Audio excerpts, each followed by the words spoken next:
Que Dios les bendiga, mis amados hermanos en Cristo y mis amigos que ya son parte de tu canal cristiano Reflexiones del Pastor.com. Este es el pastor, evangelista y apologista Eduardo Gutiérrez. Apologista cristiano evangélico, ¿verdad? Aquí tengo conmigo pues bastante conocido, ¿verdad? En el canal y también en las redes sociales, al teólogo católico Guido Rojas. Y hoy vamos a estar debatiendo sobre Efesios capítulo 3, verso 21, basados en ese texto. Porque bueno, el teólogo católico puso un comentario de que no le habíamos respondido a ese texto, y entonces me interesó proponerle este debate. Los tiempos que vamos a estar realizando son los siguientes: 20 minutos de exposición para cada uno y 15 minutos de refutación para cada uno. Bueno, según vayan llegando, por favor, compartan el video. Sé que es muy temprano aquí en los Estados Unidos, pero a esta hora que fue que lo pudimos hacer, así que no sé cuál será la audiencia hoy. Entonces, sin más, bueno, paso al teólogo católico para que se presente formalmente. 1 minuto de presentación cada uno. Gracias, pastor. Bendiciones. Un placer volver aquí a su canal después de mucho tiempo que no venía. Con este interesante tema que vamos con cada uno mirar la posición sobre la perícopa del apóstol Pablo sobre Efesios 3:23, que para mí llevaría también como título la perpetuidad de la Iglesia de Cristo. Espero que sea el agrado de todos. Un saludo cordial, extensivo siempre, pastor, a toda su audiencia también. Pueblo católico y pueblo evangélico, pidiendo la iluminación del Espíritu Santo. Adelante, pastor. Ok, perfecto. Entonces, bueno, ya yo creo que yo me presenté a la entrada, así que yo creo que no es necesaria la nueva presentación mía.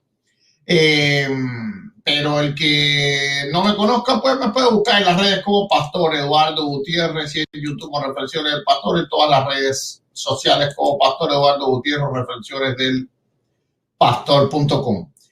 Vamos entonces a pasar al tiempo de exposición, donde va a comenzar exponiendo el teólogo católico. ¿Tú quieres que te ponga en pantalla el tiempo o tú vas a medir tu tiempo? No, pastor, yo siempre he confiado en su ética. Cuando falten 5 minutos, por favor me avisa o me coloca ahí me hace alguna señal, coloca ahí. Yo lo voy a poner, no vaya a ser que yo me entretenga escribiendo y se me vaya a pasar el tiempo y no te pueda avisar. Entonces, déjame un momentico colocarlo.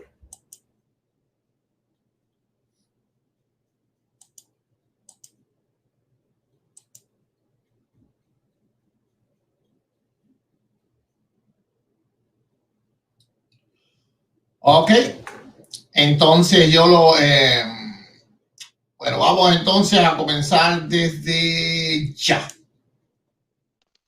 Listo, gracias. Bueno, esa pericopa que me parece a mí muy interesante es de la epístola del apóstol Pablo a los Efesios, en Éfeso, en Turquía, más o menos fechada entre el año 56 al 58.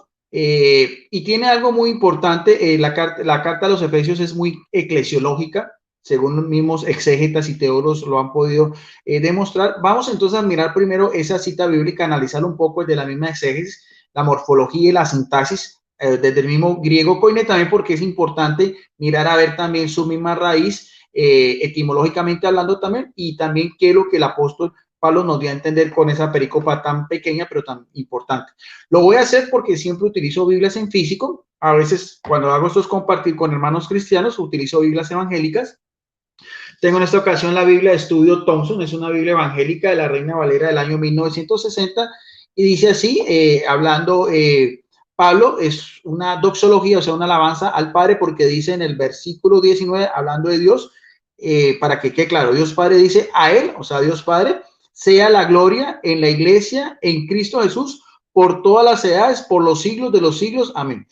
Importante, o sea, nosotros no podemos dejar de desapercibido esta perícopa porque tiene una gran información, una abundante información. En primer lugar, el término aquí, gloria, siempre gloria está en posición de alabanza, en posición de glorificar. El término es doxa en griego, que quiere decir glorificar, glorioso, honra, honroso. Ahora, ¿para quién es esa gloria? Está en un presente, eso sustantivo singular está en un presente perfecto, dice, porque está hablando en presente. Acordémonos que cuando también Pablo escribe esta carta, hacia el año 56, como les había dicho más o menos, ya la iglesia que había fundado Jesucristo, porque es importante, porque aquí también va a hablar sobre el término iglesia, ya Jesucristo la había fundado pues hacía 30 años atrás. O sea, vamos viendo cómo esa misma iglesia de Jesucristo, al igual pues que con la colaboración de los apóstoles, en este caso con el apóstol de los gentiles, el apóstol de la resurrección estaba dando esa buena noticia. Y por eso es que la gloria, porque todo viene del Padre, creemos nosotros que todo es por una gracia inmerecida. Al fin y al cabo, Él nos dio a su único Hijo verdadero para la salvación de toda la humanidad. Hay diferentes pasajes donde nos dice, por eso la gloria, dice, a la gloria, al Padre primero, y en qué, esa gloria al Padre tiene que hacer, ¿dónde? En la iglesia, o sea, tiene que ser, aquí no lo dice el apóstol Pablo, o sea, uno lo puede hacer de manera individual y lo puede hacer a manera familiar, pero aquí el apóstol Pablo está haciendo énfasis en la iglesia, y el término iglesia, sabemos, es un término griego muy conocido de iglesia, en un sentido, pues, religioso quiere decir asamblea o congregación de creyentes o de fieles, y aquí viene otra característica, esa gloria va a estar unida al Padre también, ¿en quién? En Cristo. El término Cristo en griego, el Mesías, el ungido, Jesús, o sea, su hijo unigénito.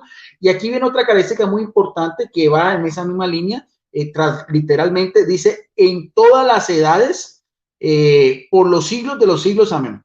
El término edades, como aparece en otras versiones del griego genea, quiere decir, por implicación, son generaciones, son periodo de tiempo de personas. O sea, todas las generaciones de creyentes, de discípulos, edades o generaciones, y da otra característica que va íntimamente ligada, dice por los siglos de los siglos. O sea, el término siglos es aion, un término también muy conocido, quiere decir una edad, una era, por extensión, todo lo que es la era mesiánica que empieza con Jesucristo y va a estar hasta la culminación de los siglos, son perpetuidad, por siempre, eternidad. Así mismo lo dice, por los siglos, mire bien, de los siglos. Y otro sello muy importante para darle realce, para darle peso a esta pericopa es el término amén, que viene del hebreo. Acordemos que los judíos venían, pues esa era su lengua original, quiere decir, de cierto les digo, así sea, confiable, digno y ciertamente. O sea, no puede dudas, porque al fin y al cabo toda la Biblia es bajo la inspiración del Espíritu Santo. Es lo que se llama teológicamente inerrancia. O sea, esto que está diciendo aquí el apóstol Pablo, de hecho, él mismo decía que todo lo que le venía a él es por inspiración sagrada. Entonces, que quede claro que a Dios Padre se le glorifica en la misma dignidad del Hijo, porque al fin y al cabo tienen las mismas sustancias, son cosustanciales, en todas las generaciones de esa iglesia que funda Jesucristo, por todos los siglos de los siglos. Amén.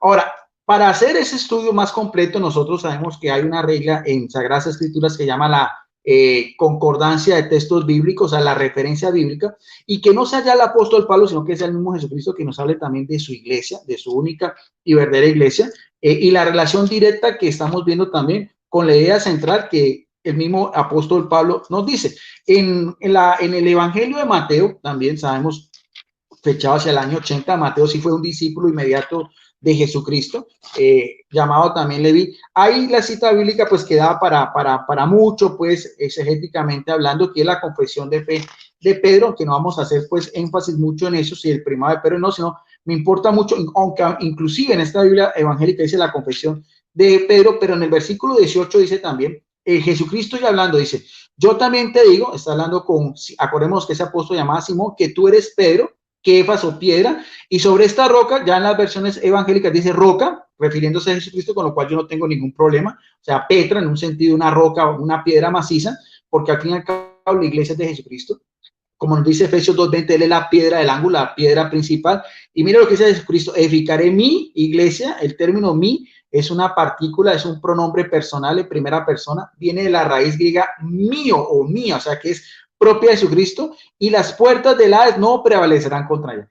Importante eso porque tiene una relación exegética con lo que estamos hablando también de la carta a los Efesios, o sea, la gloria también de Jesucristo con el Padre por todas las generaciones, de las edades en edades también. Esa iglesia es de Jesucristo y también tiene una característica. Independientemente de las debilidades, de las fallas, del pecado, los hombres, Jesucristo no promete que aquí que ni siquiera las puertas del Hades, entiéndase por Hades, la misma muerte o el mismo infierno, el mal representado, no prevalecerá, o sea, nunca podrá vencerlo. De hecho, en el mismo Evangelio de Mateo, para ver que lo que dice Jesucristo es ciertísimo, que no puede tener lugar a dudas, nosotros sí nos podemos equivocar o podemos tambalear. El mismo Jesucristo también, en el capítulo 28, el mismo Evangelio de Mateo, siguiendo esta misma línea que estamos hablando, que se llama un estudio de teología bíblica sistemática, nos dice también al final, en el prólogo, donde dice la gran comisión que da Jesucristo, nos dice en el versículo 20 a sus apóstoles, dice, enséñeles a guardar todos los mandamientos. Y una de esas enseñanzas es lo que habíamos visto anteriormente, la confesión de fe, que la escuchó Mateo, que la escuchó Pedro, que la escuchó Juan, que la escuchó Bartolomé, ese mandato de que esa iglesia nunca podrá vencerla, dice, y aquí otra vez certeramente dice, yo estoy con vosotros todos los días, mire bien la misma relación de Efesios 3:21, ¿hasta dónde? Hasta el fin del mundo, o sea, hasta la escatología, hasta escatológicamente hablando, hasta qué, hasta la parucía, o sea, la segunda venida de Jesucristo. ¿Y cómo termina el texto en Biblia Evangélica? Dice, amén. O sea, otra vez, la misma que veíamos en Efesios 3:21, amén. ¿Qué quiere decir? Así sea, ciertamente digno de credibilidad lo que está hablando. Vamos otra vez también a la misma carta a los Efesios, ya después de haber visto este paralelismo bíblico con estas dos citas bíblicas de Mateo, para mirar que es la iglesia de Jesucristo, para mirar que hay una gloria del Padre con el Hijo por todas las edades, para mirar que el poder del mal o el Hades no podrá vencerla, que el mismo Jesucristo promete que Él va a estar con los suyos espiritualmente hablando, porque Él es la cabeza de la iglesia, hasta la consumación de los siglos. En la misma carta a los Efesios que estamos nosotros haciendo mención, hay otras referencias del propio apóstol Pablo que son importantes tenerlas en cuenta. Efesios capítulo 1, verso del 15 al 23, dice, espíritu de sabiduría y revelación.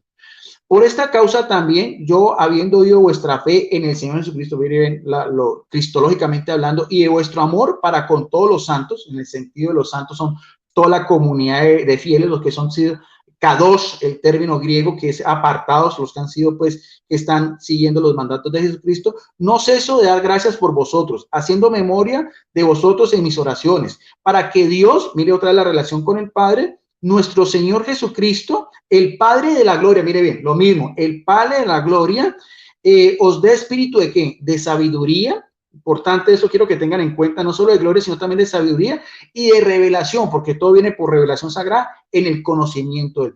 ¿Cómo se va a hacer esa gloria, ese mismo conocimiento del Padre y del Hijo? Lo sigue hablando, sigue diciendo el apóstol Pablo, alumbrando los ojos de vuestro entendimiento para que sepáis cuál es la esperanza a que os ha llamado y cuál es la riqueza de la gloria de esa herencia de los santos, o sea, la misma herencia que siempre que lo que Jesucristo prometió, mi reino no es de este mundo, lo mismo que le dijo al ladrón en la cruz, hoy de verdad digo que estarás conmigo en el paraíso. Lo mismo que nos enseñó en la oración conocida como el Padre Nuestro, advenian regnum tuum, o sea, venga a nosotros tu reino.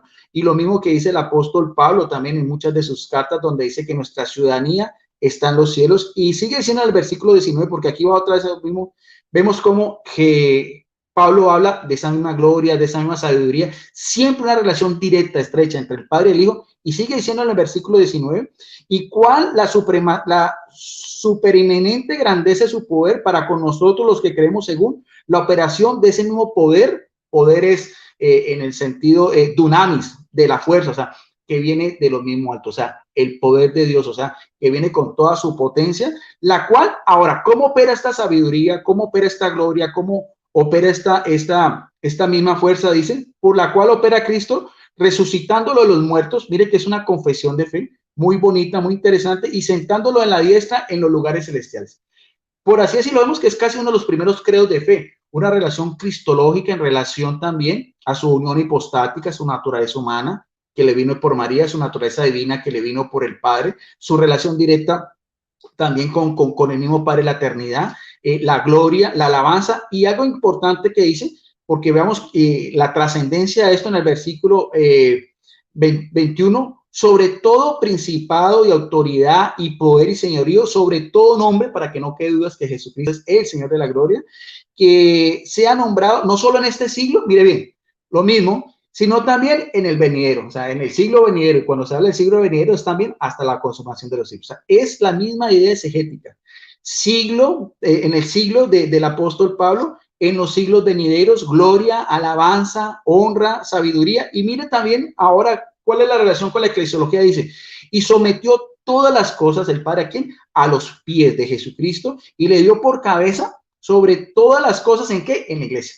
Mire la relación directa, místicamente hablando, la relación directa de Jesucristo como la cabeza de su iglesia, que es su cuerpo, la misma que le dijo a Pedro que él sería la primera piedra, que el poder de la muerte no podrá vencerla, la misma iglesia que prometió también que estaría con él todos los días hasta la consumación de los siglos. Y algo importante, lo que ratifica en el versículo 23, que le da más fuerza a esto que estamos hablando teológicamente, dice, la cual es su cuerpo, la iglesia, la plenitud de aquel que todo lo llena en todo. O sea, la iglesia de Jesucristo tiene toda la plenitud. No hay una forma de que haya otra iglesia fundada por hombres, otra iglesia que haya surgido después, que no tenga la misma plenitud, que no tenga la misma gloria y que lo llene todo en todo. Entendamos por el término, como aquí nos dice el término plenitud, en el griego koiné es pleroma. Pleroma quiere decir rellenar, terminar, todo lo que es lleno. Y aquí también viene también un sinónimo que es llena, que también dice,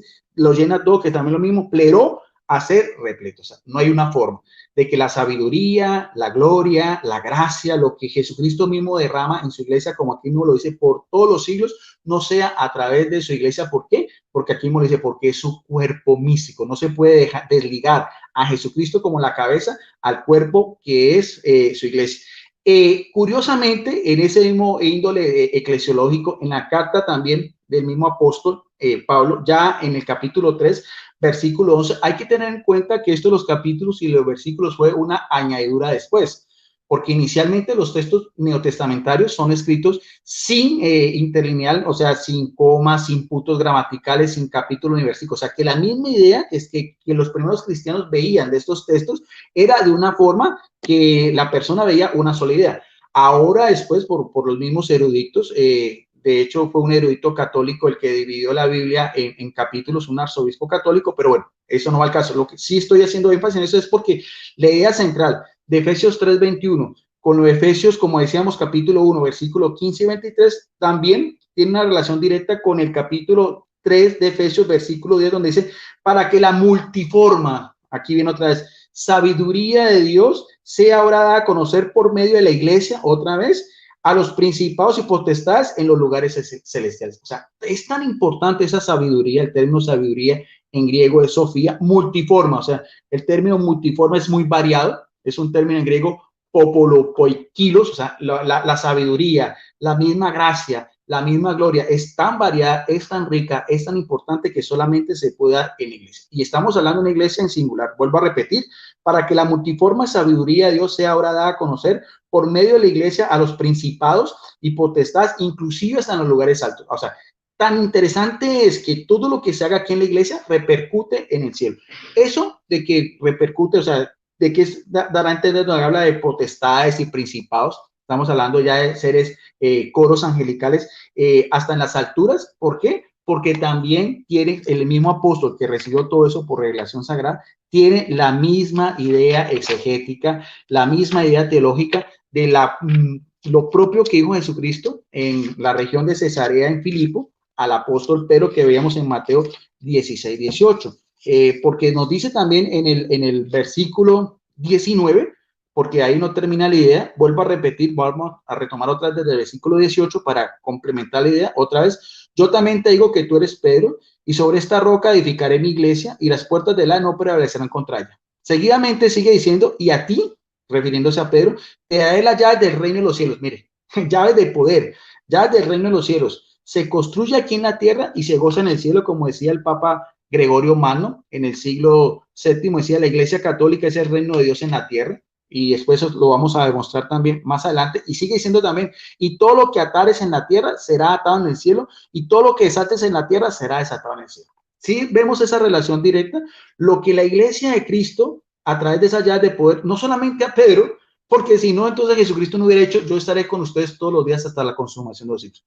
No hay forma de que esa iglesia haya sido interrumpida, de que haya habido una época de oscuridad, de que haya habido una época en que después, por ejemplo, con la reforma protestante se quiso volver a los principios porque esa iglesia católica apostató. Entonces, volver otra vez a los inicios del cristianismo es volver a lo que estamos aquí hablando. Porque la iglesia de Jesucristo siempre tiene que ser visible. No es una iglesia invisible, es una iglesia visible. Es una iglesia que tiene la sabiduría de Dios. Es una iglesia que tiene la fuerza de Dios. Es una iglesia que tiene también, como decíamos, dar gloria a Dios por todas las edades y por todas las generaciones hasta el final de los tiempos. Finalicemos esta primera parte también eclesiológicamente hablando, porque ya hablamos de gloria, hablamos de sabiduría, hablamos de potencia, hablamos de fuerza, hablamos de llaves, hablamos de poder, hablamos de atar y desatar, hablamos de que ni siquiera el poder de la muerte puede vencerla, hablamos de la promesa de Jesucristo, yo estaré con ustedes todos los días hasta la consumación de los siglos, y también otra característica de esa misma iglesia que tiene una relación directa con lo que es pues doctrina paulina, que los mismos teólogos saben que o el gran artífice del cristianismo fue el apóstol Pablo por toda su gran riqueza epistolarmente hablando y también por su arrojo, arraigue también. De hecho, murió martirizado hacia el año 64, siendo decapitado en tiempos del emperador Nerón como un ciudadano romano, cuyos restos se conservan en la Basílica Católica de San Pablo Extramuros. Pero también hay otra relación muy directa que es en la misma carta de Timoteo también. En la primera carta de Timoteo, en el capítulo 3, versículo 15 y 16, en esta Biblia evangélica dice el misterio de la piedad. Otra vez, la misma referencia, la misma ideología, la misma enseñanza paulina donde dice esto, para que, hablando a Timoteo, no un episcopo nombrado directamente con él, dice, para que citado sepas cómo es conducirte en la casa de Dios. Vamos a ver a qué llama casa de Dios, que es que la iglesia, lo mismo, del Dios viviente, columna y baluarte la verdad. Esa iglesia, el Dios viviente, que es la casa de Dios, tiene dos características. Son columna, o sea, lo que soporta una edificación, y baluarte, entiéndase por baluarte un fortín de guerra. ¿De qué? De la verdad. Aquí viene otra característica. La iglesia tiene la misión de dar gloria a Dios, tiene la misión de dar la sabiduría de Dios y tiene también la misión de dar la verdad de Dios. Y sigue diciendo acá, seguidamente dice, en esa misma iglesia también dice, indiscutible grande es el misterio de la piedad. ¿Ese misterio de la piedad en qué? En la propia iglesia, que es columna y baluarte la verdad. Esto lo vamos a ver más adelante también en la historia. Dios se manifestó en carne, es una confesión de fe, es un himno cristológico, es una de los primeros credos de los cristianos, en este caso, la carta a Timoteo, también fecha hacia los años 60 o 62, son conocidas como las cartas pastorales. Termino. Dios fue manifestado en la carne, justificado en el espíritu, visto por los ángeles, predicado a los gentiles, creído en el mundo y recibido arriba en qué? En la gloria. ¿Cuál gloria? La gloria de Dios. La gloria que se manifiesta en dónde, como decíamos, como la primera cita bíblica en Efesios 3:21, la gloria de todas las generaciones por los siglos de los siglos. ¿Y cuál es el sello característico? Amén. Así sea. Cierto, veraz, no hay forma de equivocación. Ahora, habría que mirar a ver históricamente, porque esto se dijo hace 21 siglos, de qué manera nosotros podemos constatar por la Biblia, por la historia, por la arqueología, por los mismos escritos también que vinieron después, de dónde es, cuál es esa iglesia. ¿Cuál es esa iglesia que tiene estas mismas características que veíamos en estas citas bíblicas? Como decíamos, que es un estudio de Biblia teológico sistematizado, hecho por una Biblia evangélica. En la segunda parte daré respuesta a eso también con una aclaración muy importante del pastor Eduardo Gutiérrez. Adelante, pastor.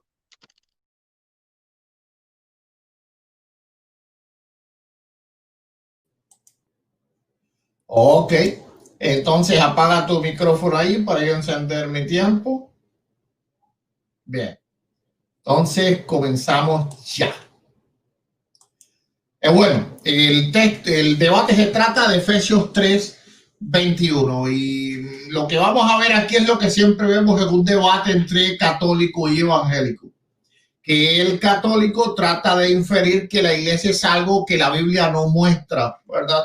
Ahora, como evangélico yo me voy a situar lo que en verdad dice la Biblia, porque nosotros somos solo escritura. Dice la escritura en Efesios 3:21, a él sea la gloria en la iglesia, en Cristo Jesús, por las edades, por los siglos de los siglos. Amén. Ahora, ¿qué significa en la iglesia? Sabemos que iglesia es un sustantivo dativo singular, femenino que indica dónde se le da la gloria a él, dónde se le da la gloria a él, es decir, dónde, en qué lugar se le da la gloria a él. Bueno, en la iglesia. Ahora, ¿qué cosa es la iglesia? Hay que entender que la iglesia en el primer siglo no se estaba hablando de denominaciones ni tampoco de lugares sagrados como tal, porque en el primer siglo no había lugares sagrados como iglesia. Es decir, la iglesia era donde se congregaban 2 o 3 en su nombre, en una casa, en un bosque, en un cementerio.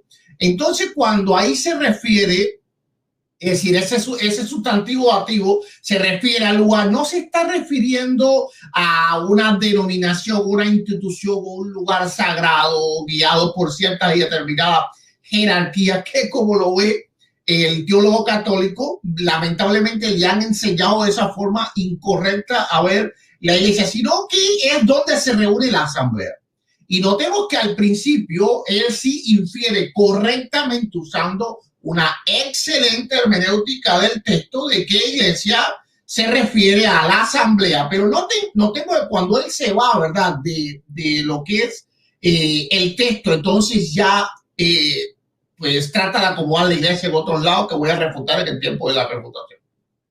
A la iglesia no se refiere a institución o denominación, sino en donde están reunidos los santos. Esta frase Pablo no se la inventó, porque como católico muy posible él piense, ¿verdad? Mi contendiente, mi oponente piense que esto es una revelación de la iglesia nueva, de esa iglesia que se fundó sobre el apóstol Pedro, que jamás se fundó porque la iglesia viene del Antiguo Testamento. Y los grandes teólogos católicos de la historia como Tomás de Aquino lo deja bien claro en su Suma Teológica, que la iglesia proviene desde el Edén hasta ahora porque es la congregación de los santos. ¿De dónde sacó Efesios 3:21? Y eso es lo primero que hace un evangélico cuando lee el Nuevo Testamento, y eso es un bache que tiene el apologista católico que yo siempre se lo he visto, que cuando viene a analizar cualquier texto del Nuevo Testamento vemos que no busca la raíz de ese texto, de dónde lo buscó, porque los apóstoles y Jesucristo, el 99% de las cosas que hablaron, para poner un porcentaje alto, fueron del Antiguo Testamento. ¿Dónde sacó el apóstol Pablo? Bien, vamos a ver que lo saca de numerosos textos del Antiguo Testamento, donde refieren que a Dios se le da hodoxa, es decir, la gloria, en la asamblea, en la congregación de los santos. Por ejemplo, el Salmo 22:22, anunciaré tu nombre a mis hermanos en medio de la congregación, te alabaré. Es decir, te daré hodoxa, te daré la gloria, la doxa, gloria, ¿verdad? La alabanza, como bien él dijo correctamente, yo estoy de acuerdo con Juan en toda la explicación que él dio sobre el griego. El Salmo 26:12, mi pie ha estado en rectitud, en la congregación bendeciré, es decir, daré glorias a Jehová. Salmo 35:18, te confesaré en grande congregación, te alabaré entre numerosos pueblos. Hodoxa, te daré la gloria. Salmo 68:26, bendecir a Dios en las congregaciones. Repito, Salmo 68:26, bendecir a Dios en las congregaciones. Al Señor, vosotros de la estirpe de Israel, es decir, los que son del pueblo de Dios, cuando se congregue, denle la gloria a Dios, denle hodoxa a Dios. Salmo 89:5, celebrarán tus cielos, tus maravillas, oh Jehová, tu verdad también en la congregación de los santos, es decir, en la iglesia, Y recuerden que aquí no se estaba hablando del templo, ¿verdad? No se estaba hablando del templo. Cuando los salmos hablan de las congregaciones, no se estaba hablando del templo, estaba hablando donde se congregaba el pueblo, donde quiera que se congregaba el pueblo, a alabarlo, a adorarlo. ¿Ok? El Salmo 107:32 dice, exáltenlo en la congregación del pueblo, exáltenlo en la iglesia. Y en la reunión de ancianos lo alaben, le den hodoxa. Salmo 111:1, alabaré, es decir, le daré la doxa a Jehová con todo el corazón en la compañía y congregación de los rectos. Salmo 149:1, cantad a Jehová cántico nuevo, su alabanza, es decir, la gloria, la doxa de él, sea en la congregación de los santos, sea en la iglesia, sea donde se reúne el pueblo. Entonces, cuando el apóstol dice la gloria sea a Dios en la iglesia, no está hablando de ninguna denominación, institución, es decir, todo lo que va a querer hacer ver mi oponente. Y este es el clásico debate entre un católico y un evangélico. El clásico debate en el que el católico no entiende qué significa iglesia. He dejado probado que las palabras de Pablo no se refieren al significado nuevo testamentario que la Iglesia Católica le da a iglesia, sino a la congregación. Es decir, para explicarle mejor a mi oponente, ¿qué quiere decir Pablo? Que Dios sea alabado y exaltado en la congregación de los santos. Mi pregunta a Dios será directa. En la congregación de los ortodoxos griegos no se le da la gloria a Dios. Dios no recibe la gloria en la congregación de los ortodoxos griegos. Él debe responder esto, Él debe, porque él dice una iglesia en singular, es decir, una sola congregación en singular. ¿Ok? Así que él debe de responder esto. Él debe decir que en la congregación de los griegos y los griegos no están en comunión con la jerarquía católica, pero se produjo un cisma. Así que por más que digan que son católicos o cuestiones como esa, no es cierto, hay un cisma ahí. En la congregación de los ortodoxos griegos Dios no recibe la gloria. En la congregación de los cristianos armenios, Dios no recibe la gloria. En la congregación de los cristianos evangélicos, Dios no recibe la gloria. Él debe, como él está tratando de inferir que Pablo, porque cuando él dijo, nadie me responde, Efesios 3:21, pues él estaba diciendo, no, la gloria se le da en la iglesia católica. Eso es falso, eso es completamente falso. Así que él va a tener que hoy decir que Dios no recibe gloria cuando los evangélicos lo alaban, le dan jodoxa a Dios, ¿verdad? Cuando decimos a Dios sea la gloria, Dios no recibe esa gloria porque Dios solo la recibe en un tipo de denominación guiada por cierta y determinada jerarquía. Eso no es lo que está diciendo el apóstol Pablo, ¿verdad? Eso es un muy grande error a la hora de analizar el texto bíblico. Y aquí es donde vemos cuando el católico se va del texto, entonces ya comienza a inferir cosas que en verdad la Biblia no las da de la forma que el católico trata de inferirlas. En Mateo 11:5 dice, y esto es para que si él dice, no, Dios no recibe la gloria en la congregación de los ortodoxos griegos, Dios no recibe la gloria en la congregación de los armenios, Dios no recibe la gloria en la congregación de los cristianos evangélicos, y ahí estaría él un poco contradiciendo, ¿verdad? En varios documentos considerados el Concilio Vaticano II. Mateo 11:5 dice, los ciegos ven, los cojos andan, los leprosos son limpiados, los sordos oyen, los muertos son resucitados, y a los pobres es anunciado el evangelio. Es decir, algún católico diga, no, Dios no recibe la gloria allí, no se le da la gloria allí, pues el mismo poder de Dios que se manifiesta deja bien claro por testimonio divino de que Dios sí recibe gloria en la congregación de los ortodoxos, en la congregación de los armenios, en la congregación de los cristianos evangélicos. Por lo tanto, lo que exponga hoy mi oponente respecto a que la iglesia se refiere a una denominación o congregación específica bajo una específica jerarquía solo será una falacia de espantapájaros, porque Pablo jamás se refería a eso. Probaré esto desde otro ángulo para que mi oponente no tenga salida. ¿Alguna vez el apóstol Pablo habló de varias iglesias? No, nunca, claro que no. Porque para Pablo no existían las denominaciones. Pero igualmente en su tiempo habían sectas, habían falsas congregaciones. Pero él nunca separó la iglesia de Cristo como una iglesia separada de las demás, porque iglesia es donde hay 2 o 3 congregados en el nombre de Cristo. Ahora al final de los tiempos Jesús vendrá y dirá quién estaba o no en la verdadera congregación, ¿verdad? Quién se congregaba verdaderamente de todo corazón, porque la iglesia no significa denominación, sino verdadero evangelio. Para Pablo y los apóstoles no existía la verdadera iglesia. Lo que existía era el verdadero o el falso evangelio, porque las denominaciones se las inventó Constantino al fundar el catolicismo romano en el siglo IV y luego se reafirmó en el cisma de Oriente, donde se armaron 2 grandes denominaciones, la romana y la oriental y la griega. Pero para los apóstoles jamás existió lo que hoy Guido viene a defender. Y él, que es un teólogo, él debe de saber que yo estoy hablando la verdad histórica. una jerarquía que se hace llamar la Iglesia de Cristo. Para los apóstoles eso no existía, ¿verdad? No existía una iglesia legítima y otra ilegítima, sino que existía un verdadero evangelio y falsos evangelios. Por ejemplo, en Gálatas 1, 6 al 9 dice: estoy maravillado de que pronto os hayáis alejado para una secta, ¿verdad?, llamada protestante. No, Pablo no dice eso.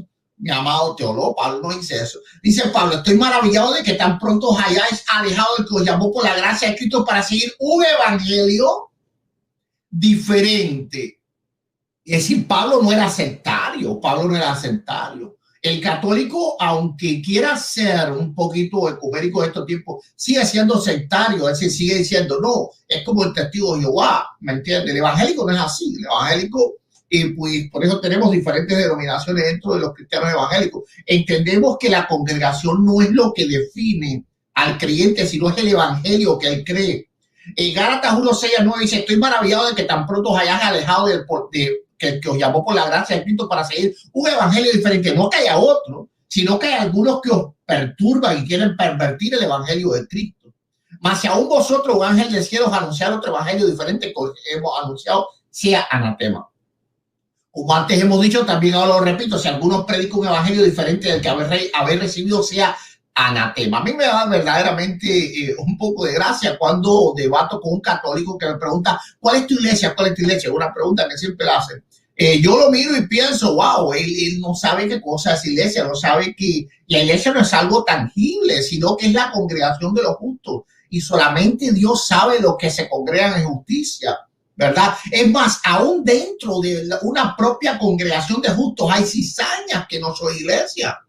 Así que solamente Cristo puede determinar quién es cuerpo y quién es no. Y eso lo va a determinar al final de los tiempos. Jesús revelará las intenciones del corazón.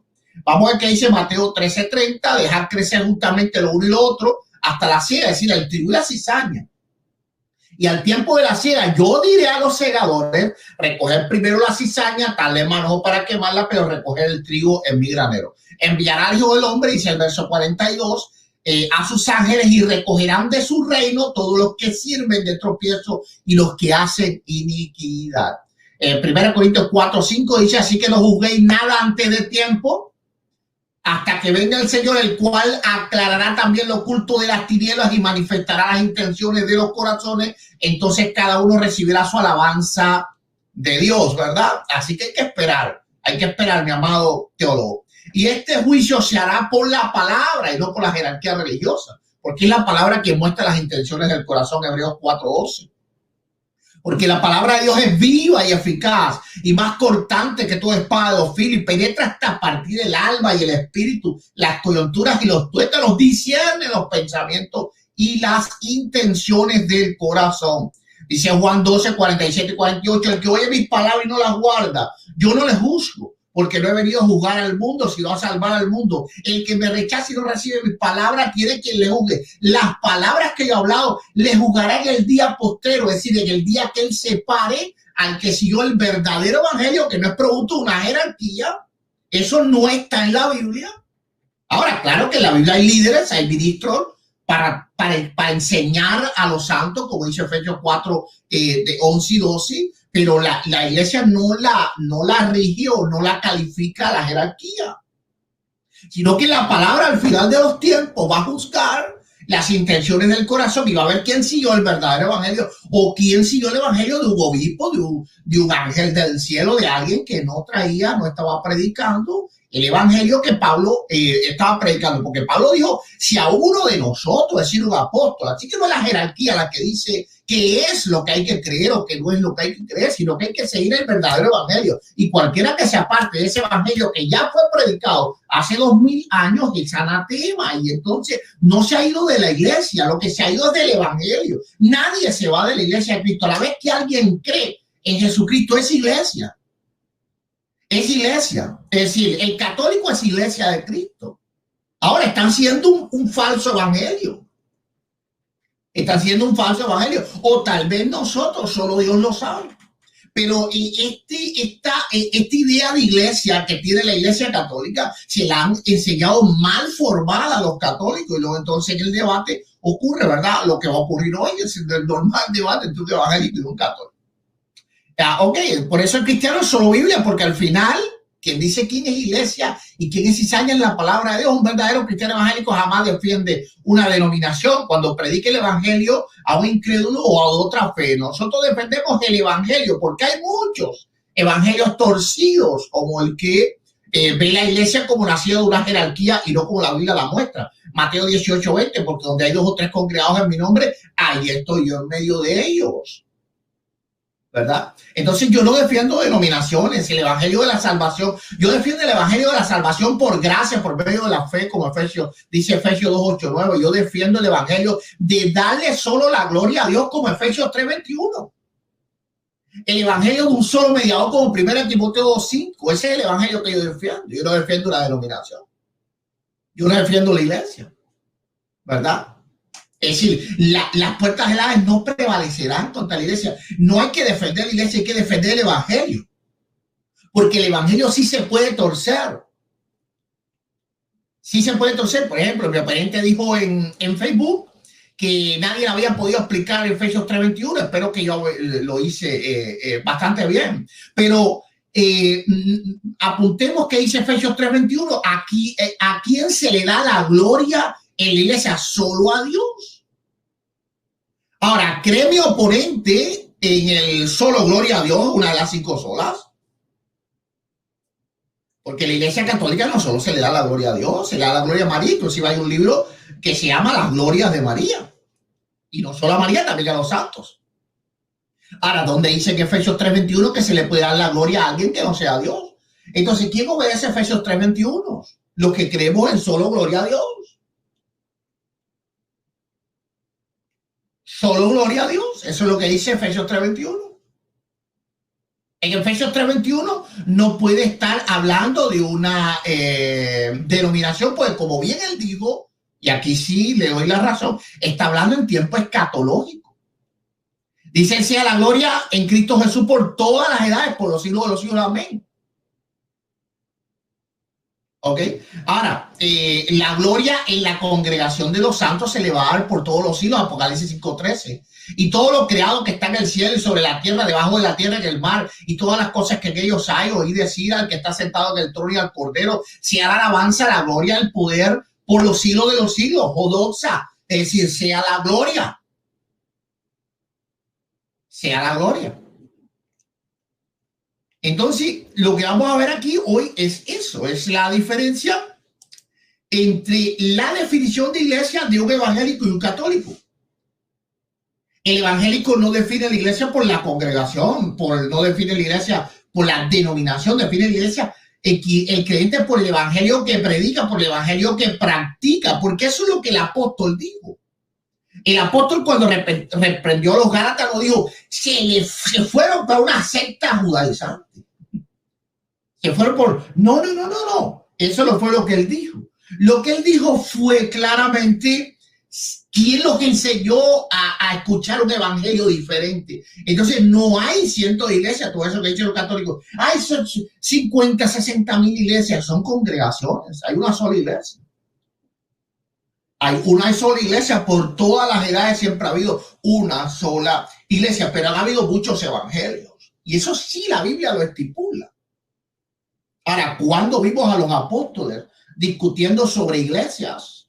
La iglesia del judaizante fulano es falsa y la otra iglesia se lo tiene sucesión apostólica. No, eso está en el pensamiento de un católico. Eso no estaba en el pensamiento de los apóstoles. Los apóstoles defendían el evangelio, defendían la doctrina. Por eso es lo que nosotros defendemos. Nosotros no defendemos nunca una denominación. Yo nunca digo, hey, yo soy de tal denominación o la otra.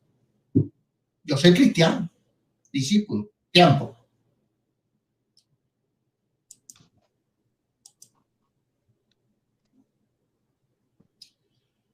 Ok, entonces gracias, ahora, pastor. Sí, ahora el teólogo tiene 15 minutos para refutar desde ya.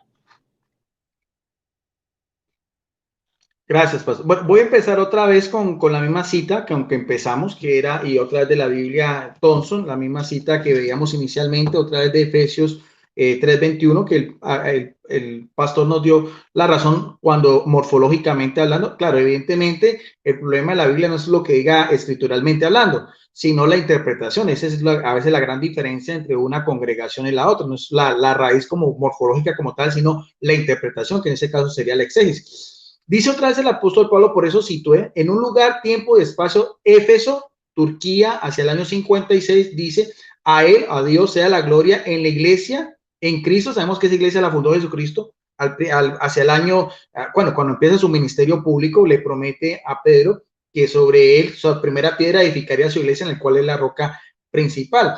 Dice, por todas las edades y por los siglos de los siglos. Amén. O sea, esa iglesia, de pronto el pastor nos está dando una visión un poco más etérea, un poco más, a veces nos da a entender como si no fuera algo que usted tiene que constatar históricamente, porque ahí está el gran problema. O sea, yo entiendo que el pastor diga que usted puede glorificar a Dios en una iglesia evangélica, eso estoy completamente de acuerdo, o en otra, cualquier denominación, sea evangélica o sea neoevangélica. De hecho, me gustaría después al pastor que hiciéramos otro espacio a manera de entrevista, hablar un poco sobre en el mismo protestantismo, que es toda una torre de Babel. Si de pronto el pastor me daría la oportunidad, más que todo no como un debate, sino manera de un diálogo, porque el pastor ha hablado mucho sobre lo que son las iglesias de la Reforma y también sobre lo que son las iglesias neoevangélicas, que sería muy interesante que nos aclarara eso, porque ahí se desquebrajaría todo lo que el pastor nos está dando a entender, que como si fuera todo un castillo de cristal, y no es así.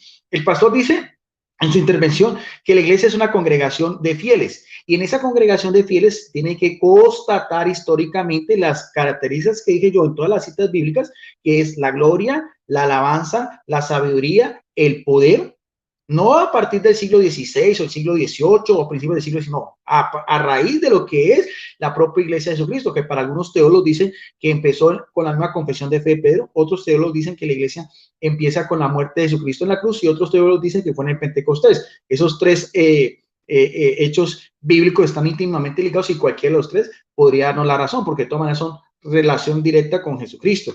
Ahora, el pastor también habla lo que yo siempre he escuchado también. Entonces, él habla primero de lo que es la iglesia ortodoxa.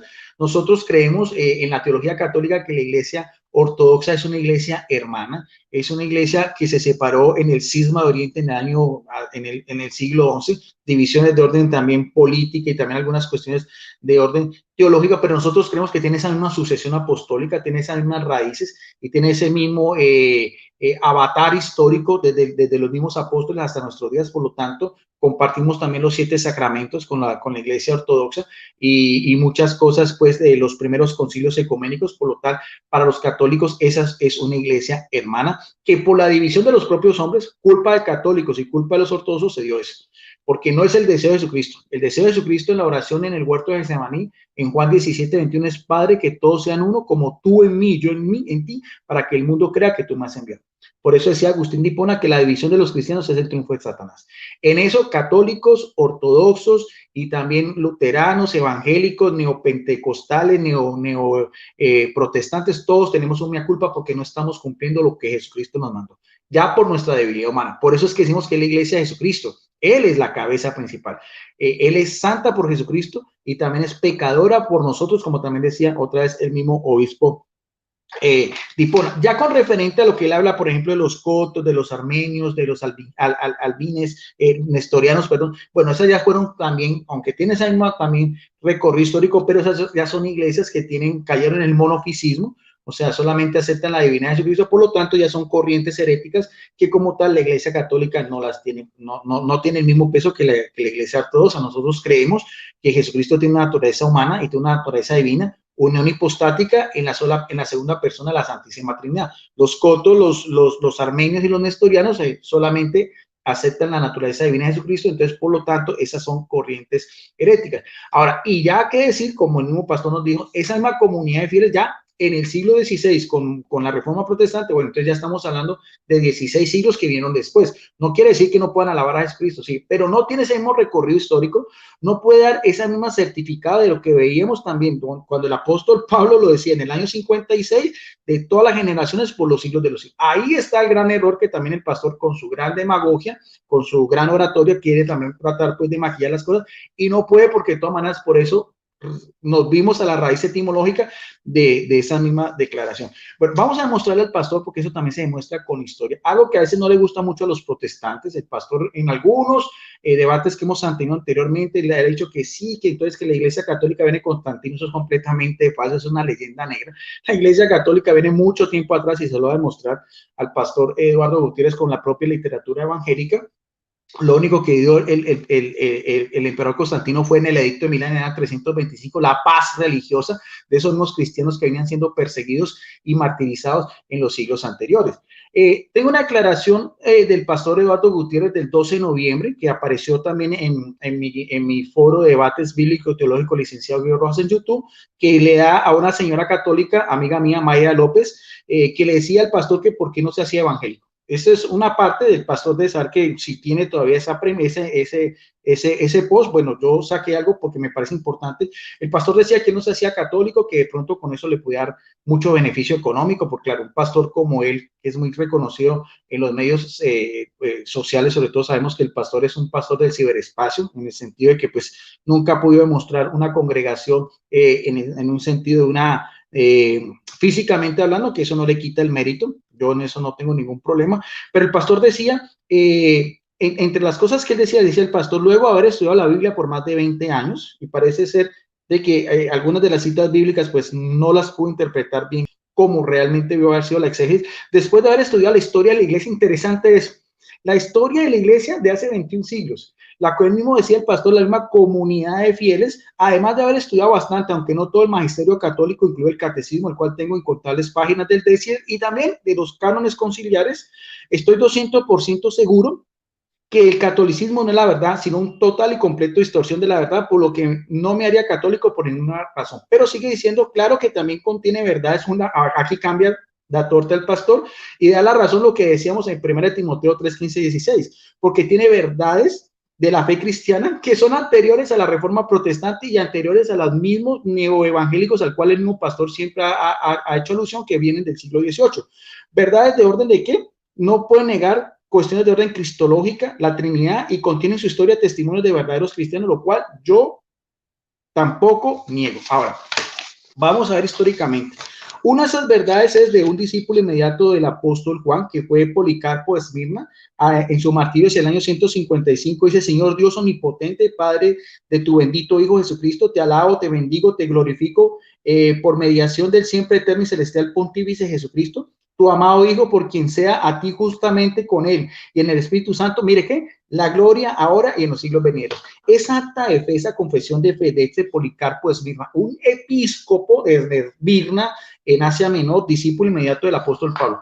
¿A cuál iglesia pertenecía? Pastor Eduardo Gutiérrez, con un coterráneo suyo, que es Justo L. González, que es estudió en el Seminario Evangélico de Teología en Matanzas, Cuba, doctor en Teología en la Universidad de Yale, profesor del Seminario Evangélico de Puerto Rico, en su libro que se llama Historia Breve del Pensamiento Cristiano. Vamos a mirar a ver a qué iglesia pertenece, porque el pastor decía que eso de denominaciones no importaba. Aquí le va a mostrar que a principios del siglo II sí había una denominación.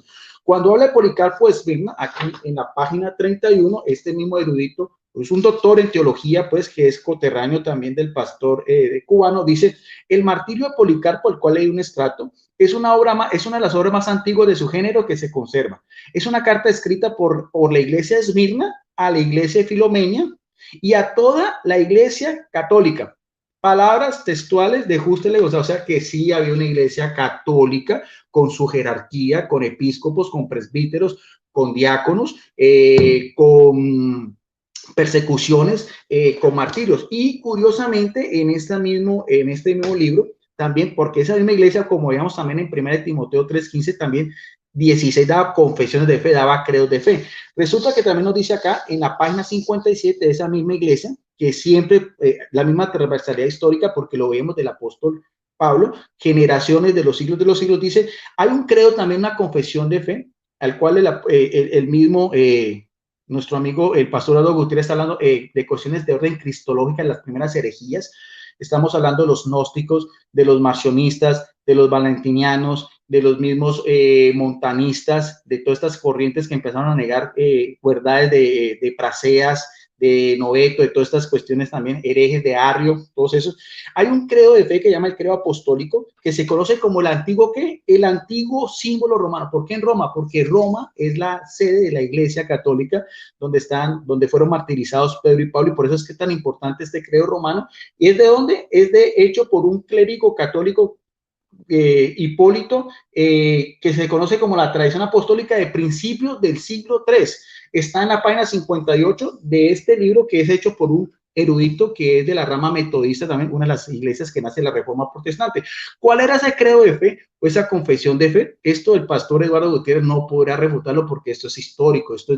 Estamos hablando de 14 siglos antes de la Reforma Protestante y muchos siglos después, de lo que el pastor dice, que él se alía mucho teológicamente hablando con lo que es el movimiento neoevangélico, que es del siglo XVIII. Dice así: creo en Dios Padre Todopoderoso, creo en Cristo Jesús, el Hijo de Dios, que nació por el Espíritu Santo, de la Virgen María, que fue crucificado bajo Poncio Pilato y murió, y el tercer día se levantó, vivo entre los muertos, ascendió a los cielos y se sentó a la diestra del Padre, y vendrá a juzgar a los vivos y a los muertos. Es la misma idea teológica, escatológica, que vimos también en las citas que comenté yo del apóstol Pablo en las cartas a los Efesios. Y también dice: creo en el Espíritu Santo. ¿Y en qué?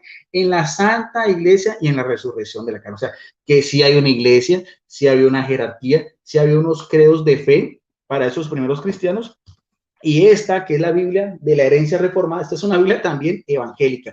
Y tiene un título muy importante: de la herencia reformada que recibieron después los protestantes 16 siglos después. Aquí aparece también al final lo que es el credo niceno, es un credo también del siglo IV, también dice así, también bajo la inspiración del Espíritu Santo, porque nunca dejó de actuar. Acordemos lo que mismo Jesucristo dijo: ni siquiera el poder de la muerte podrá vencer. Este credo de fe que también dice acá, que el pastor lo dice porque dice: conozco también la historia de los mismos cánones de los primeros concilios.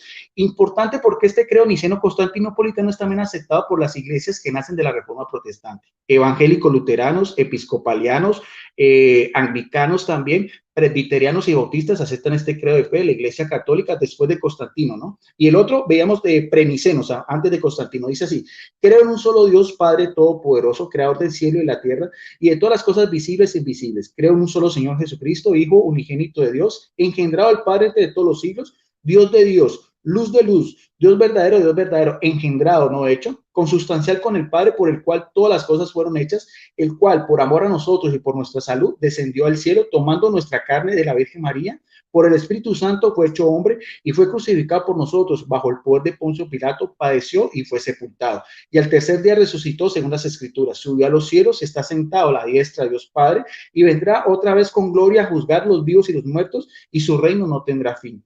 Creo en el Espíritu Santo, Señor y dador de vida. Procede del Padre y el Hijo, del cual con el Padre y el Hijo justamente es adorado y glorificado, que habló por los profetas. Y miren qué importante eclesiológicamente hablando lo que dijeron estos padres conciliares del siglo IV. Dice: creo, miren las características de la Iglesia de Jesucristo: creo en una, porque es una, ya lo veíamos de Mateo 16, 18, en Efesios 3, 21, en una santa por Jesucristo, porque Él es santo de los santos, Él es la cabeza de la iglesia, una santa iglesia, congregación, reunión de fieles, como el mismo apóstol, el mismo pastor nos decía, es una congregación de fieles. Dice que católica en el sentido de la universalidad. Jesucristo mandó a sus apóstoles a darle a conocer la buena nueva en Hechos 1:8, en Jerusalén, en Judea, en Samaria, hasta los confines de la tierra. También Apocalipsis 7:9 dice: hombre de toda nación, raza, lengua y pueblo. Dice también otra característica de esa iglesia del siglo IV es también y apostólica. Esas cuatro verdades de fe, esas cuatro características del siglo IV es la herencia que recibimos también de ese mismo credo de fe del siglo III, de la misma confesión de Policarpo de Esmirna y de lo que veíamos anteriormente también, tanto de Pablo como de Jesucristo también, en Mateo 16, 18, donde dice también que las puertas del infierno no prevalecerán contra ella. Y como veíamos también de la propia Jesucristo, cuando decía en Mateo 28, 20, yo estaré todos los días con ustedes hasta el fin del mundo. Amén. Así sea, cierto, verdadero y veraz. Esto es historia, Pastor Araúz. Esto es lo mismo que cualquier persona estudioso de la palabra de Dios y también estudioso de todas estas cosas puede constatar a través de todos estos 21 siglos del cual predicamos y reconocemos que Jesucristo es el Señor de la gloria. Gracias, pastor, su tiempo.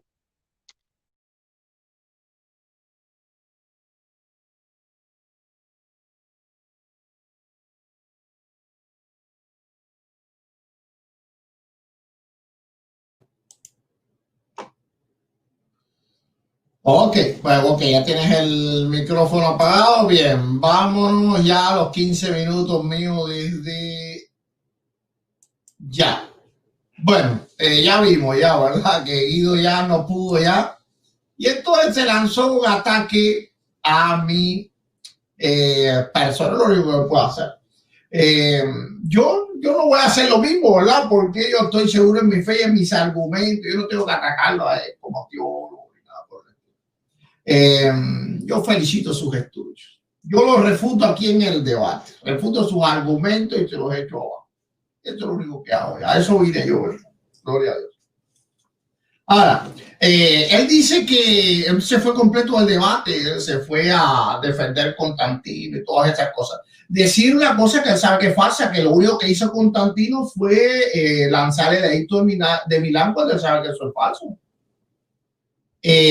Lo único que hizo Constantino en la historia de la iglesia fue el edicto de Milán. Tú puedes decirlo a la cámara, si aunque te hagas con la cabeza. Lo único que hizo Constantino en la historia de la iglesia fue el edicto de Milán. Eso es falso.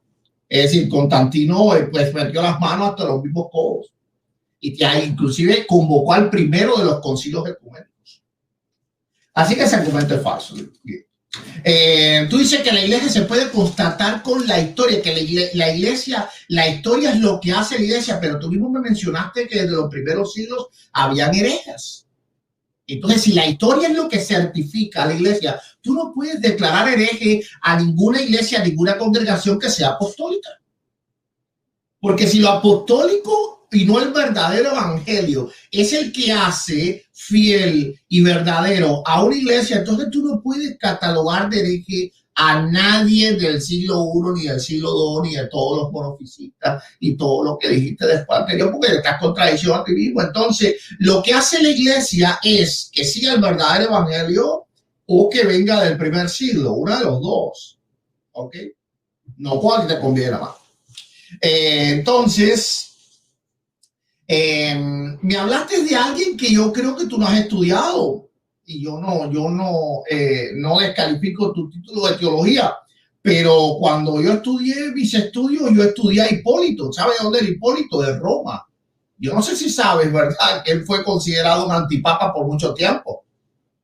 San Hipólito era obispo de Roma en el mismo tiempo que había un obispo de Roma, porque San Hipólito no está en la lista papal y era obispo de Roma al mismo tiempo que había un obispo de Roma, y no me acuerdo si era Virgilio, no estoy absolutamente seguro, el cual dijo que era monofisista, ¿verdad?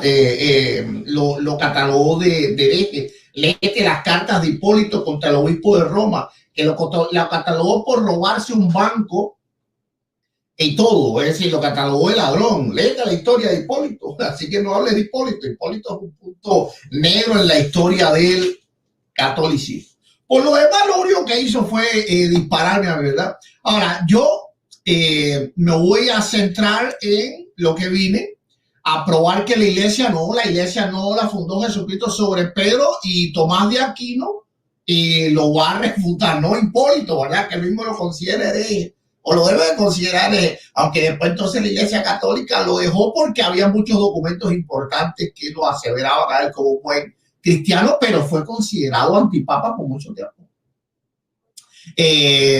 Dice Tomás de Aquino en la Suma Teológica, parte 3a.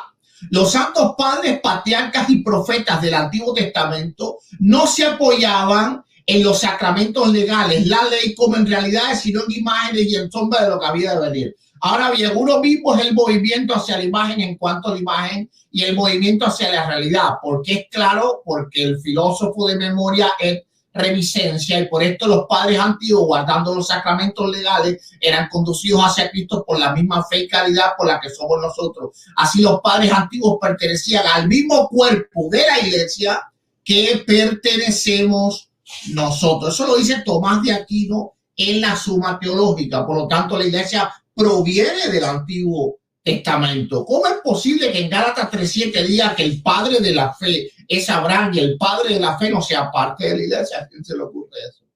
¿A quién se le ocurre eso? Ahora, el problema es que tú te estás apoyando un significado de iglesia que no existe. Guido, no existe. Nada de lo que tú has dicho existe en la Biblia. El apóstol Pablo se batió con herejías muchas veces, se batió con los protonósticos, con los gnósticos, con los judaizantes, pero él nunca separó una iglesia, una congregación del otro, eso nunca lo hizo. El apóstol Juan le escribe a 7 iglesias, que cada una de las 7 iglesias, 6 de ellas andaban cometiendo actos deplorables delante de Dios, inclusive en falsas doctrinas, ¿verdad? La doctrina de los nicolaitas, la cual Dios aborrecía, ¿ok? La doctrina de esta mujer Jezabel, que enseñaba a sus siervos a comer cosas sacrificadas a los ídolos, pero ellos nunca separaron iglesia de iglesia, congregación de congregación, porque la palabra iglesia es lo que significa congregación, no significa institución.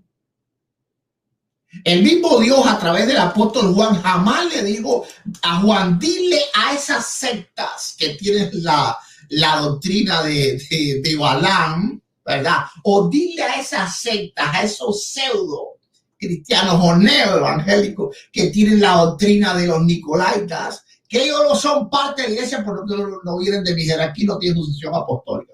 Nada de eso. Eso no existe en la Biblia. La Biblia lo que existe es otro evangelio que tú sigues, ¿verdad? El evangelio de venerar imágenes que no está en la Biblia, el evangelio de dogmas marianos que no está en la Biblia, el evangelio de una mujer, ¿verdad? Siendo inmaculada cuando solamente la Biblia da sin pecado a Jesucristo. Eso es otro evangelio, ¿verdad? El evangelio de sacrificar a Cristo todos los días, eso es otro evangelio, porque con una sola ofrenda hizo perfecta para siempre a los santificados, Hebreos 10:14. Tú crees en otro evangelio. Yo no he dicho que tú eres de otra iglesia, ¿eh? Tú perteneces a otra congregación y en esa congregación se practica otro evangelio, pero somos una misma iglesia. ¿Por qué razón? Porque lo que te hace iglesia, según el mismo Mateo 16, a partir de 16, es la confesión del apóstol Pedro. Creer en el Mesías como mismo creyeron todos los antiguos. Aún antes de llegar Jesucristo, ya eran parte del cuerpo de la iglesia porque ellos creyeron en el Mesías. El mismo Señor Jesucristo dijo que Abraham esperó verlo y lo vio, ¿verdad? Entonces, eso es lo que dice la Biblia. Por eso Pedro dice, tú eres el Cristo, el Hijo del Dios viviente. Y a eso el Señor Jesucristo respondió que será la roca sobre la cual él edificaría su iglesia. Es decir, todo el que creyera que él era el Cristo, el Hijo del Dios viviente, era parte de su iglesia. Ahora, dentro de su iglesia hay trigo, hay cizaña, hay verdadero evangelio, hay falsos evangelios como el que tú practicas, Guido, que tú practicas cosas que el discípulo, los apóstoles enseñaron. Y si Pablo te está diciendo que todo el que enseñare algo que él no ha enseñado es anatema, entonces, ¿cómo tú quieres que yo le llame el evangelio que tú practicas ahora? Es decir, ¿cómo tú quieres que yo le llame el evangelio de la mariología, de la mariolatría? Ese evangelio lo enseñó el apóstol Pablo, se lo enseñó el apóstol Pablo. Pero yo no te llamo a ti que tú estás fuera de la iglesia, tú estás dentro de la iglesia, tú eres cristiano. Ahora, eres un cristiano que está siguiendo un falso evangelio. Y al final de los tiempos, entonces, el Señor vendrá a juzgar y juzgará si tú y yo estamos siguiendo un falso evangelio.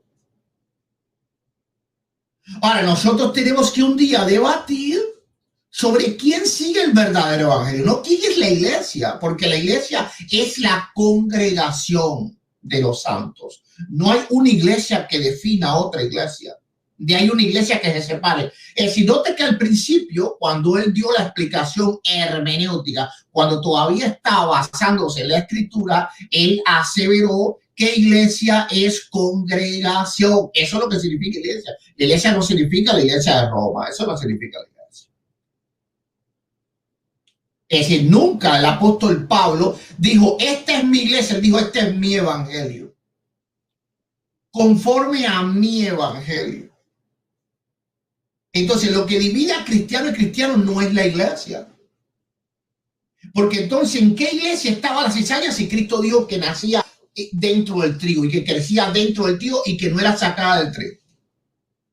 Aunque yo crea que tú eres cizaña, yo no te puedo sacar, ¿me entiendes? Yo no te puedo decir, tú estás fuera de la iglesia, cha. Ya en el Concilio Vaticano II, el Vaticano un poco recapacita y se da cuenta de todos los errores que cometieron al principio y entendieron, nosotros no podemos llamar a estos creyentes que no son cristianos. Es decir, ya todo el mundo tiene la Biblia, así que nos van a descubrir, hemos mentido por un montón de siglos, pero ya la Biblia está en las manos de todos.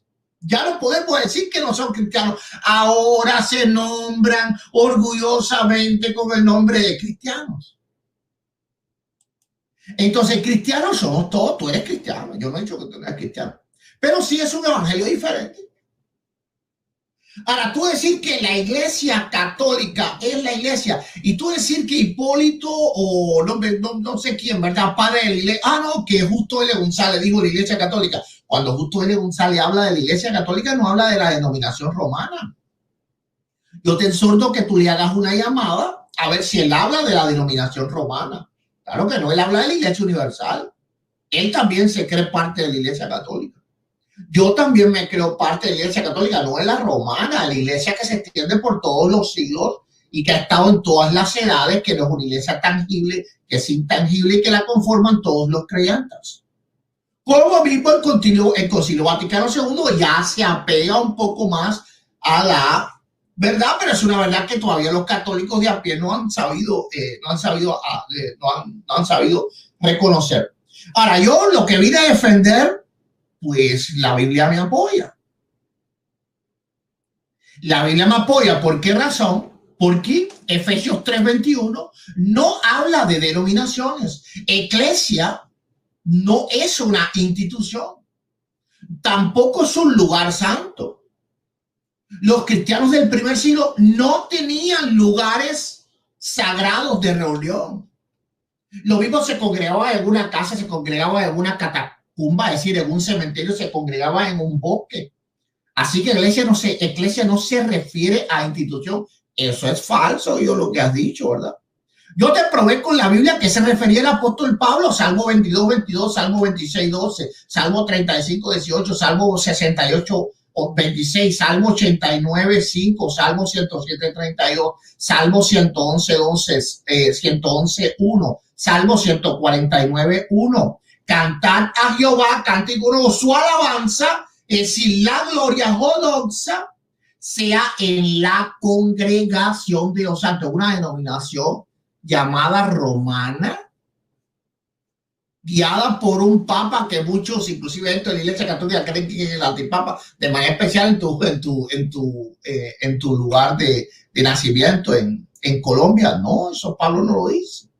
Entonces, ¿por qué no aceptas que hoy aprendiste de que el apóstol Pablo no se refería a una denominación, se refería que la gloria se le dé a Dios donde los santos se congregan?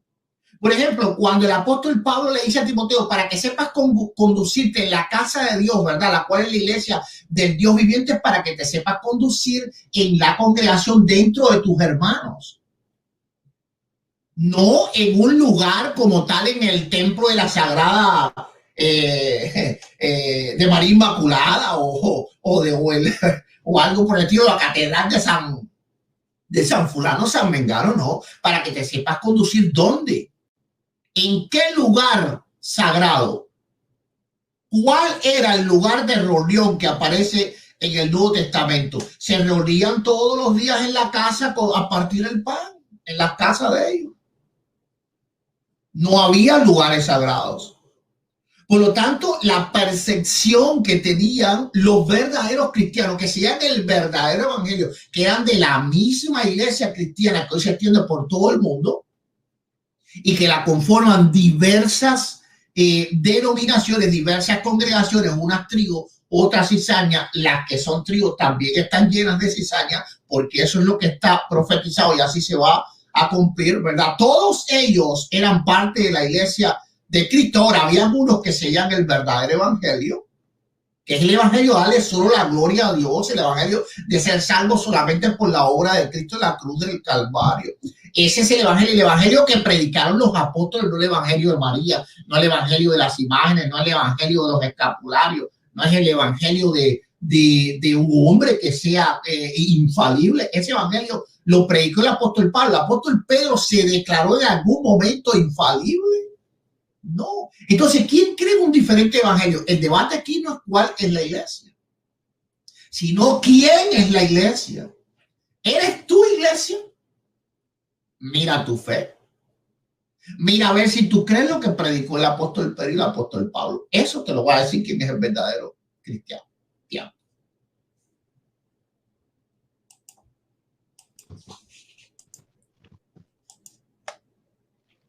Bien, pastor, vamos entonces al minuto de despedida, ¿no? Exacto. Pero me gustaría mucho, pastor, si de pronto me diera la oportunidad de tener otro espacio, no a manera de debate, me gustaría mucho hacerle como una entrevista, porque ya desde el punto de vista solo del protestantismo, que usted me explicara también una posición de lo que fue la reforma protestante a lo que usted después habla de los neoevangélicos, en esa misma perspectiva que usted dice que es la misma fe, independientemente de todas las iglesias cristianas. Si me acepta, pastor, ese diálogo lo podríamos hacer en su canal, pero no a manera de debate, simplemente a manera de un conversatorio. Claro, claro. Listo. Solamente dime cuándo, gloria a Dios. No, después nos ponemos de acuerdo porque tengo otros compromisos. No es más. Ahora, pastor, quiero aclararle algo. Lo que usted, cuando yo hablo de que usted es un pastor del ciberespacio, simplemente es que da sus reflexiones aquí en las redes sociales. No estoy poniendo en tela de juicio ni su pastorado ni su congregación, porque usted lo ha explicado en otras ocasiones. Simplemente que usted da sus reflexiones, sus debates, sus enseñanzas aquí, que es un medio también muy importante también porque es la misma tecnología moderna. Como decía un santo de la Iglesia Católica, son los nuevos aerópagos.